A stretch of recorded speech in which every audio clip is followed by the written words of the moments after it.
welcome to this week's episode of Lagnapod. I'm your host, Rob Holberts, and along with my cast of characters here, Ashley Tripe, Grant McLaughlin, Scott Johnson, Kyle Hamrick, Tommy Hicks. All right, it's like 60 minutes, and here we are, 2026. Nice. Good sound effects. You know, you got to check with Ash. She's the sound effects person, though. Yeah, y'all don't get carried away here. Don't overstep your bounds. First one of the year. We're starting out of the box. It was a pretty interesting beginning of the year. We had this big standoff the other day that you guys were out covering. Yeah, live on Sunday.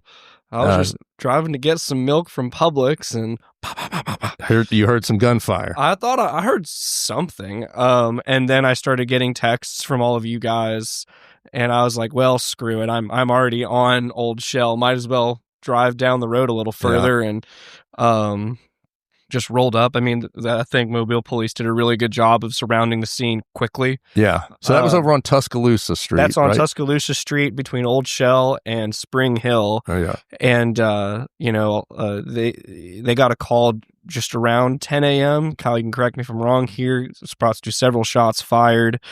And it kind of just...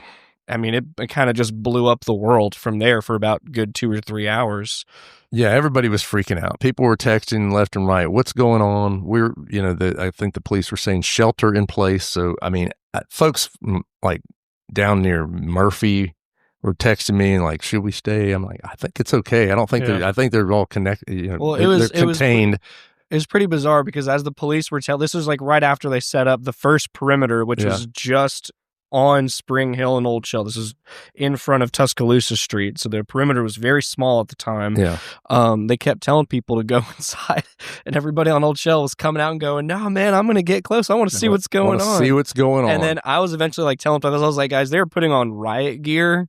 I don't think we need to get closer. Yeah. And people did not care if they heard shots. They just were like, well, I just want to see what's going on. Well, I think, a lot of folks were like, they must have killed him. I'm like, I don't think they're going to be shooting into those wooden houses, because it's bullets just going to go right through the house and hit somebody else. And so, Kyle, you ended up going to the police to the press conference later on, and we found out more about what happened.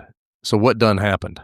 So what done happened after 2 conversations with police and hearing from District Attorney Keith Blackwood.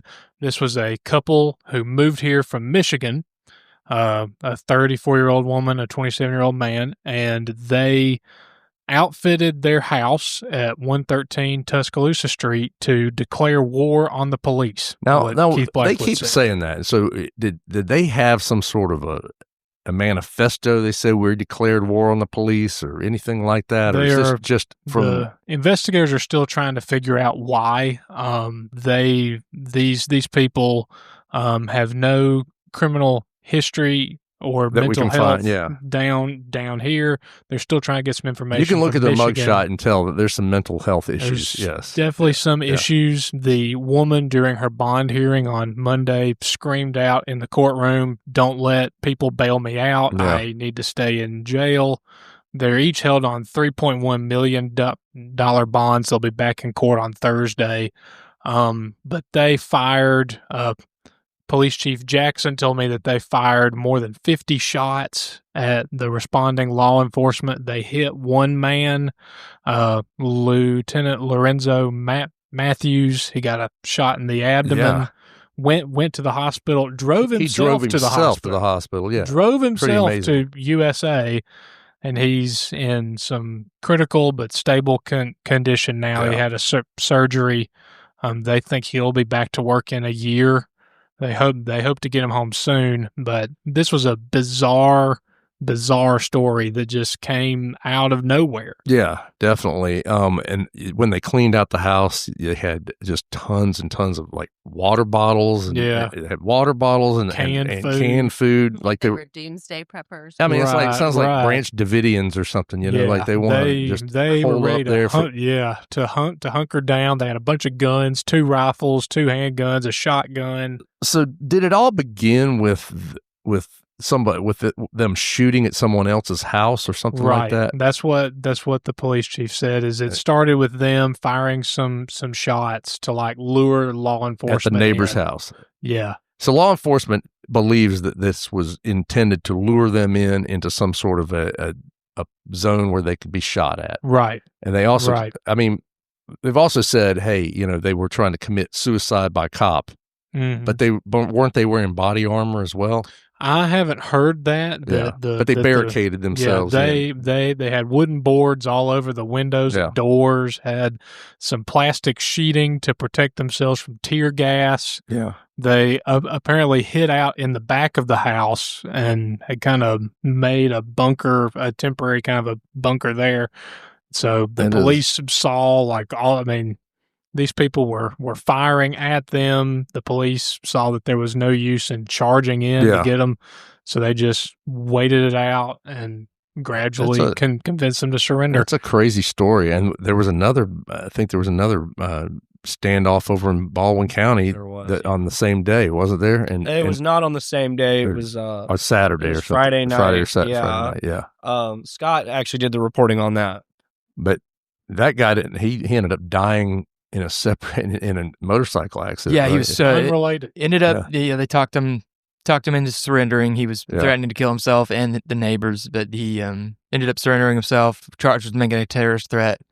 And then the Daphne police follow up a day or two later saying he was the victim of a single. Yeah, he was bonded out though, which I thought was kind of crazy that he bonded out relatively quickly. Yeah. And it was it was a threat charge. So you all you have to say is, I'm gonna kill somebody. You charged with the terrorist threat. But he bonded out, and then not even a full 24 hours later or something, he winds up dead in a motorcycle accident. Yeah, well, strange way to start the year. That, not to mention the Sims barricaded. There was three barricaded subjects over the weekend. Yeah. The Sims was a business owner who that's right, opened fire on police who had entered his business overnight. Yeah. They were inspecting if there was burglarized. They saw a lock cut, didn't they? Right? They said a lock. Yeah, I think that's come out in the last day. Is that they saw a lock that either cut or unlocked or something. And he got shot 5 times. Somehow survived. Yeah. And he grazed a police officer. Thankfully, no one is dead. Well, we're getting off the start of the year is a little bit wild. Also, speaking of the start of the year, Kyle, at the city council meeting, Mayor Charagatis is saying he wants to hurry the convention center up, the arena up, right? That's right. He is really he's pushing to have it opened by December of this year. The current plan is to have it open in January. But he's got some Mardi Gras on the brain here. Mardi Gras is February 9 next year, right? So on the on year 27. Yeah, so he is.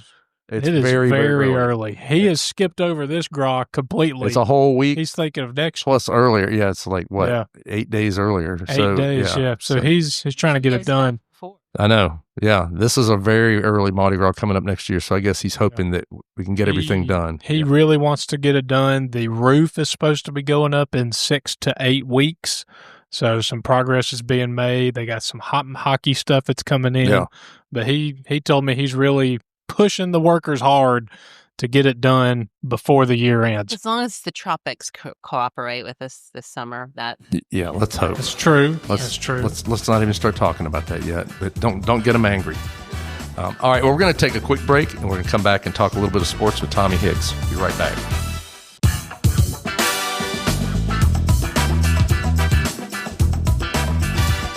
And we're back.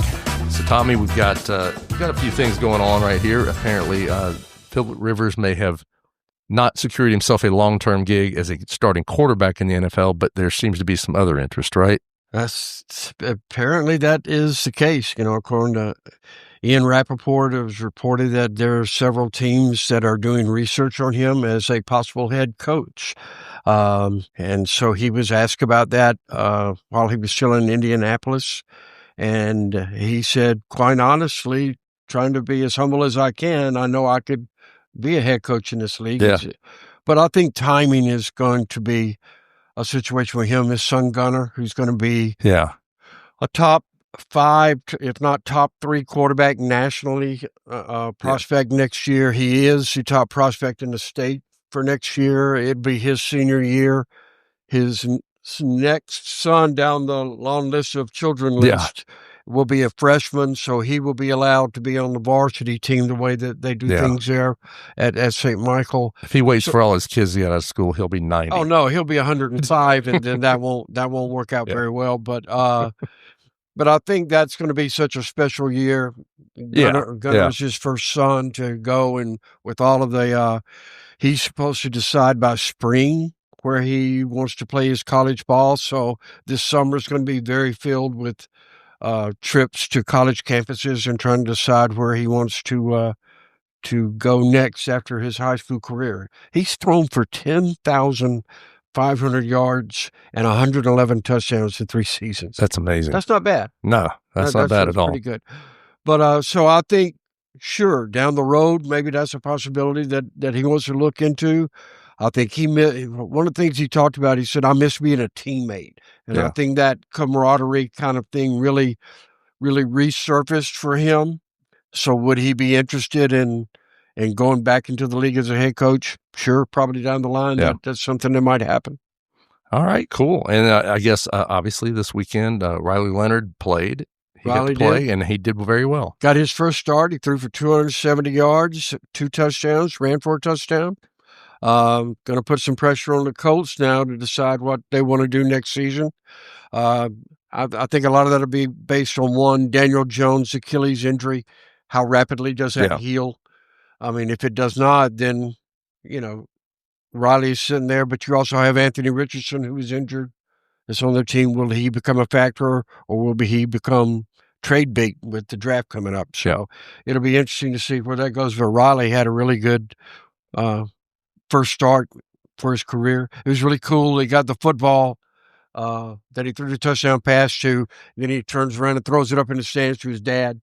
He said, "My dad likes to keep all this stuff, so I may as well go ahead and do it." And it didn't get intercepted. Good work. Nobody picked it off, so it was good. Yeah, that's nice. And then I guess Ty Simpson has entered the portal today. Yep. Today we're taping this on Wednesday. He put on an Instagram video on Instagram that he was deciding to enter the draft. Next question is he going to show up in Mobile? Yeah, Senior Bowl. To play in the Senior Bowl. Sure. So I'm sure that those calls are being made as we speak. I would imagine. And then speaking of the portal, many people are being beamed away from the Jags, right? Yeah, I mean, that's the way it's always going to be for mid-major schools. I mean, they're going to become more like the minor leagues for in the way baseball works. And you find other talent there, and the bigger schools come down. And just to be honest, they can't compete with the money that the other schools can offer. So we've already had like Asher Hale, who played at St. Paul's, offensive lineman. He's got 3 years of eligibility left. Baylor came calling. He said he's going to sign with Baylor. Nehemiah Chandler, the cornerback, was the first one to go. He announced this week he's going to Florida State. And then Jeremy Scott, who was a receiver, he's going to TCU. So, I mean, you're talking about, Power 4 programs that these guys are going to. Now, in a little bit of good news, offensive lineman Ethan Hubbard announced he is taking his name out of the portal. He's going to stay at South. Running back P.J. Martin also, he had entered the portal, but he's deciding to stay at South. So that's good. It'll be interesting now to see how South compensates for those losses. They will start to the portal. They will start to portalize some other people. Yes. All right. Well, good deal. All right. Thanks a lot. And we're going to take a quick break, guys. We'll come right back.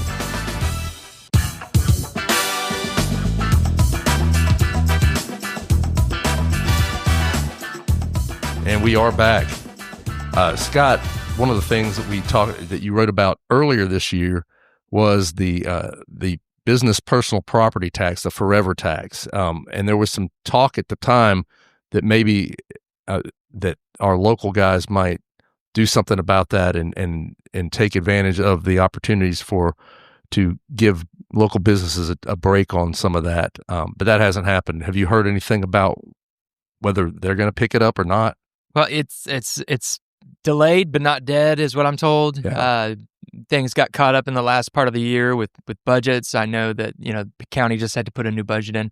If you're not familiar, business personal property tax is a tax businesses pay on their assets. Yeah, and it's a forever tax. Basically, you have Yeah. Your business assets never These microphones expire. we're talking into, we're going to get taxed on them again this year. I had a friend who was throwing away a printer the other day because he said, I'm not going to get taxed on this year. Yeah. And he's throwing it away. Yeah. So you're taxed into, what is that?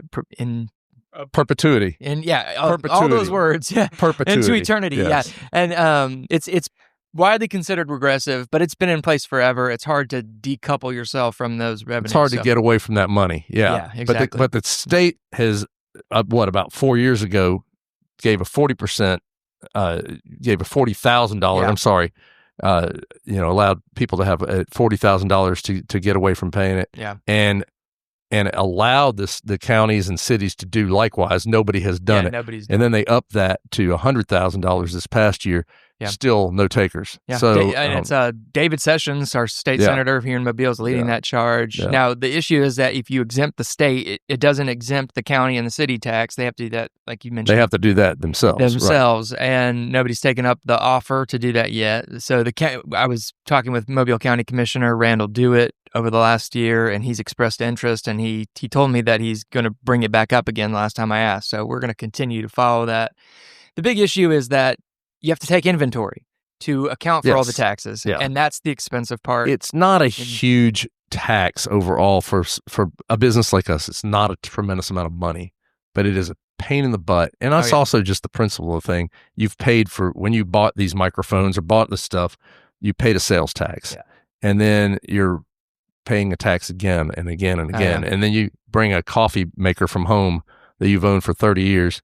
And you got to start paying taxes on that too. It's just everything. It's a little crazy. It's the same ad valorem taxes that they're using to tax your property, your real estate property. They're using it on the business assets. And David Sessions has proposed this solution that you can pay a flat like $50 fee and just say my assets are under a certain threshold, and then just be done with it. And you just walk away and be done with your day. And that sounds like the best solution. It does.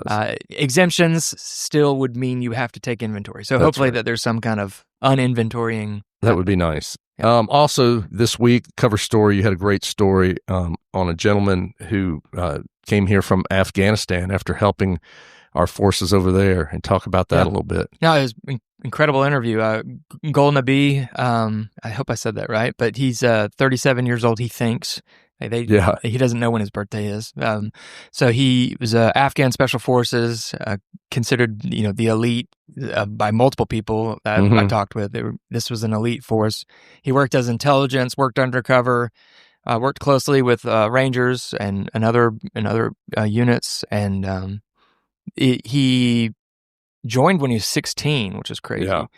Or when he thinks he was 16. And he spent more than a decade fighting. Now, one of the traits that someone pointed out to me is that, our guys go over there for tours or for, a couple months at a time.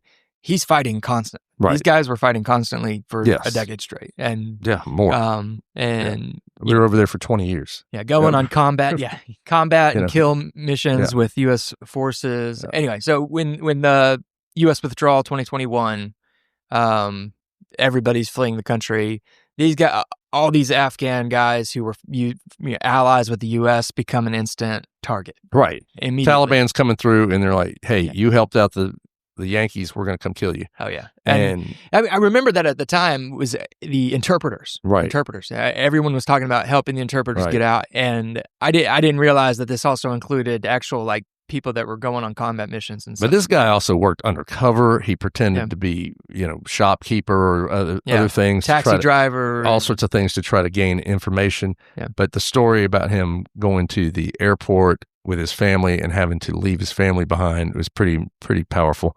But folks should definitely check that one out. It's a really great story. And we're going to take another break here. We're going to come back, then we're going to talk with Allison Shepard, the editor of the new Mobile Mask magazine, and which is Hidden Stands this week. We'll be right back.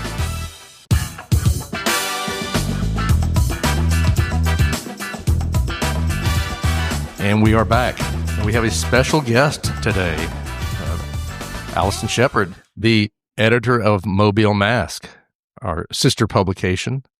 Hi, Allison. Stepsister? No. Hi No, there. it's our beautiful It's our sister. beautiful Mardi Gras Yeah. publication. Our purple-headed Lanyap is the stepsister. Purple-headed stepsister, yes. Lanyap's the stepsister. Yes. And It is hitting stands this week. It is. We are expecting delivery on Thursday, and we are going to get it out as quickly as possible. People have been messaging me nonstop asking when it's coming, and I can promise you we want it out as badly as you do. Yes. Well, so, I mean, folks are probably familiar with the Mobile Mask. Steve Joint started it several years ago. And it's 10 years that he had it, yeah. right? 14. Oh, 14. 14 okay. years. Yeah. So it's been out there, and Steve basically came to us last year and said, hey, I'm getting tired of this. I'm going to retire. Y'all want to buy it? And we did.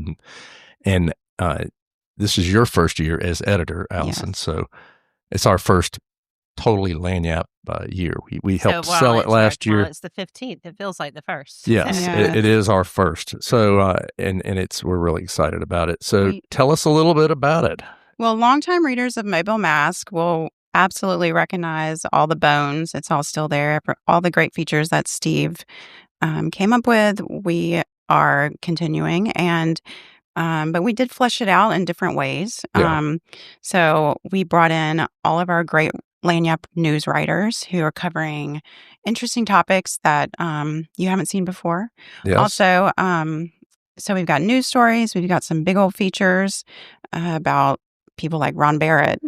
These are iconic Mobile Mardi Gras figures. Yes. Float builders. We've got float builders. We even have fun things like a travel guide on the Amtrak Mardi Gras line. Yes. Just like definitely something you've done a lot different. lately. Yes, So I you've travel. been doing that. Yes. I love riding. It's fun. It's a great time. Yes. I can't wait to do it. Even we have stories about alcoholic drinks you can get during Mardi Gras, like king cake flavored bushwhackers and moon pie flavored coffee, like where to get that kind of stuff. So definitely a fun look at if you're picking it up and you want a Mardi Gras, this thing's going to help you do Well, it. what I liked about it too, I think you did a great job with this, Allison, is like we kind of take for granted that everyone just knows how Mardi Gras works in Mobile. Right. But if you are new to the area or you are coming or visiting, we have like a how to navigate Mobile's Mardi Gras. Best places to throw up in public. Yes. Yeah. Well, I mean, make sure you have your there's bathroom not- planned and all that kind of stuff. So we have tips for people, and even on if you follow our social channels, that's Mobile Mask on Facebook and Instagram. Yeah. I have some great video series about Mobile Mardi Gras 101, featuring, again, like really iconic Mardi Gras figures in Mobile. And we really want to approach it where no matter your level of knowledge, that you can still feel included and you can still feel like you can come and get a grasp on what's happening and have a great time. I got a kick out of Father Vizel on Facebook the other day, explaining the whole, how it works, why Mardi Gras is when Mardi Gras occurs, and it was pretty interesting. I mean, I know it has some basis in the lunar calendar, but he really explained it well. Right. And it is so tied to Easter. Right. And I thought, who better to speak about this than, a great religious figure here in Mobile, who can speak about, Mardi Gras ties to Easter and Lent and Epiphany and all that kind of good stuff. So I'm really trying to approach it from different angles and include a lot of voices. Well, I think you've done that. I mean, it looks great. I know Laura Matei did a great job on the redesign too. It looks the magazine looks beautiful, and I think that will be. I mean, the editorial content is fantastic, but I think the people will also really notice a difference in the design work as well. So. And so speaking of that, when people are looking for it, what are they going to see on the cover? All right, so you are looking for a cover of it is the KOR Knights of Revelry emblem float. It is a crescent moon crying. Crescent moon it's crying. Kind of sad. It's depressing. Sad It's moon. not sad. It's not sad. Covered with some silver painted inflated cow bladders. Okay. So this is a very iconic float that goes down through downtown Mobile on Fat Tuesday. Yes. It's the emblem float of KOR. KOR is one of the oldest parading organizations in Mobile. we're talking, over 100 years old. So it's a recognizable image, and I think people see it. And is this the one where Folly stands on top of it? Is yes, that this is a and Folly. beats the smacks those beats bladders them, around. beats them, those yes. bladders. Yeah, the bladders are interesting. So the and these are cow bladders, right? They are versus Order of Myths, which is another one of our original parading or mystical societies. They use pig bladders, and they have Folly get it chasing straight. death, right? Yes, I'm going to they do. start an Get it organization straight. using Yes. frog So bladders. I mean, who knew? I did not know there was a discrepancy between what type of bladder there was better to use. I didn't know that Apparently. until just now. You Yes. just taught I me wonder this. what's more durable, the pig Yes. or the cow. Which is louder? Yeah. You were talking about before we got on here that there's actually like an inflation ceremony of some sort. There is. And They both have inflation ceremonies. Yeah, I think that all the pledges have to do that. That's pretty wild stuff. I had just no idea that. I mean, I'm really curious how they do it. It's just some guy sits there and blows it up. Yeah. I mean, is it like blowing up a balloon, or I is think it? it's like not with your. I do not think Not they use think- their mouth. no I do mouth. not. Oh, God, I hope not. Well, you I never think know. it might be like a helium tank. Maybe so. I don't know. Maybe so. I don't know if they Probably float just away, air. but Yeah. it's probably just. Yeah, you don't want bladders floating pressurized through the air. Yeah. Um, I don't know. That would be kind of fun. It would be. What are some of the features we have in the magazine? We People have should look out for. Yeah, we have features on Ron Barrett, who's a wonderful costume designer and production officiant. He does it all. He's a wizard. We have a story about a float builder. We have a history of Order of Juno, which is coming up. Yeah, and then Steve had a story on, I forget the baseball player. Tommy Agee. Oh yeah, Tommy Agee. Yes. Yeah, Yeah. and he met his wife at Mardi Gras. Yes. Yeah. That was interesting. And yes. he was the king of Mamga. Yes. At some point. Yeah, that's a good story. And then also, I mean, definitive schedules in there. I mean, Absolutely. if you need to know where it is. Yeah, we are the only outlet that has a direct line of contact with every mystical society in Mobile and Baldwin County. We're talking parading and non-parading. So I personally spoke to every single organization, which no one else can certainly say that they have done that or could do Yeah. that, to get the most accurate and up-to-date information on parades and balls. And, one great thing in the end of the magazine, we do write-ups on every parading group, every single Yeah. one. So we're talking a little bit about their history and also what to expect if you come and watch them in 2026. So how many floats they're going to have, what their theme is, who designed their floats, who built their floats, who designed their costumes.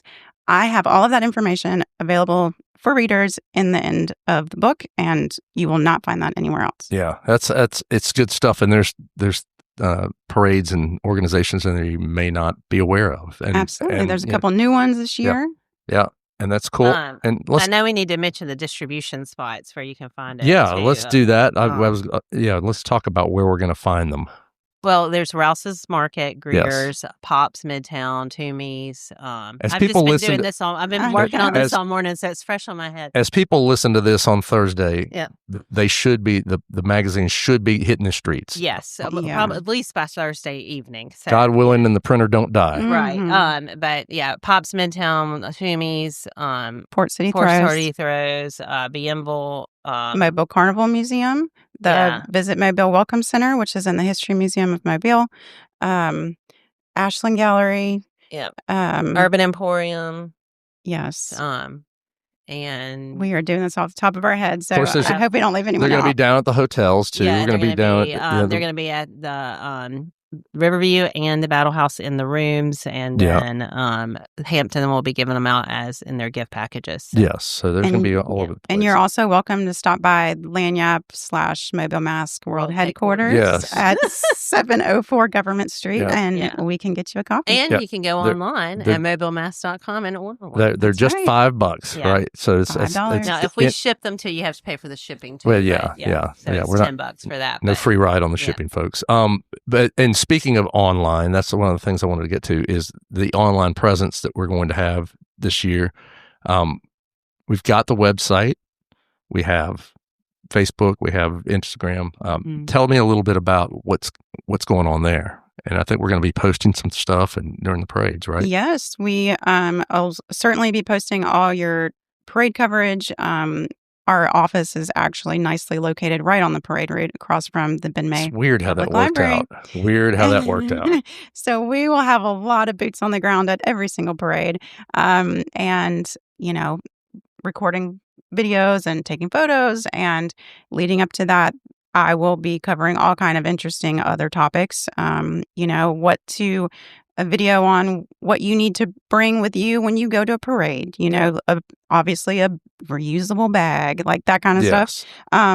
These are all topics that I want to hit. So again, we want to make Mardi Gras as inclusive as possible for as many people as possible, regardless of your knowledge base or what you come to us with. And if people are down at the corner of Conti and Washington, they may get to see the mascot. Oh.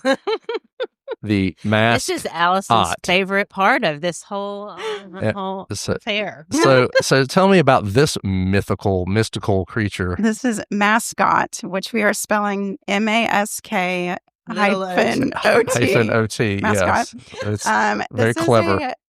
A sports mascot style character who is a jester and is wearing this lovely Mobile Mass logoed Mardi Gras tunic, costume. perhaps. Maybe a tunic would be the right term. It's going to be spreading joy. Yeah. Spreading joy. Yes. And Mardi Gras beads. And Mardi Gras beads. Oh, yes. Mobile Mass beads. Yeah. But he will be out there. We're going to be writing his origin story this year. Yeah. He'll be out there wandering around, making kids happy. Probably getting hit in the head by others. Possibly. It will be hard to miss that head. It's pretty big. Yeah. We will be sure to make plenty of videos with the mascot in it. So you'll be able to say hello. He will be down at the tree lighting ceremony. That's right. We will be there. We'll have a table at the tree lighting ceremony Saturday night. That's Saturday night. Okay. And Mardi Gras Park. Mardi Gras Park. Yeah. And I will be there, and Mascot will be there, and we will have magazines available. Yeah. Awesome. So y'all come and grab one. Absolutely. Well, it's exciting. I think everybody's going to love it. It's a beautiful magazine. It looks gorgeous. It's going to be you did a tremendous job. Great for your coffee table. I'm proud of it. It's going to be great for your coffee table. It's going to be great for your people from out of town who want to see it and keep it. Put them, if you have people coming in, come buy a few copies so they have a little it's a keepsake. It's a good keepsake. I think it'll be great. Yeah. And not only is it valuable for what's happening right now in Mardi Gras, it's also a historical record of what we did in our era to keep this celebration that's so unique to our area alive. Well, that's all we've got for this week, folks. Thanks for listening to this episode of Lagnapod. We will see y'all next Thursday. The Lagnapod is a Something Extra publishing production. Executive producers are Rob Holbert and Ashley Trice. Music is by Some Pulse Sound and Electro Animals. Only subscribers like you have access to this podcast. Tell your friends they can sign up at my.lynettemobile.com.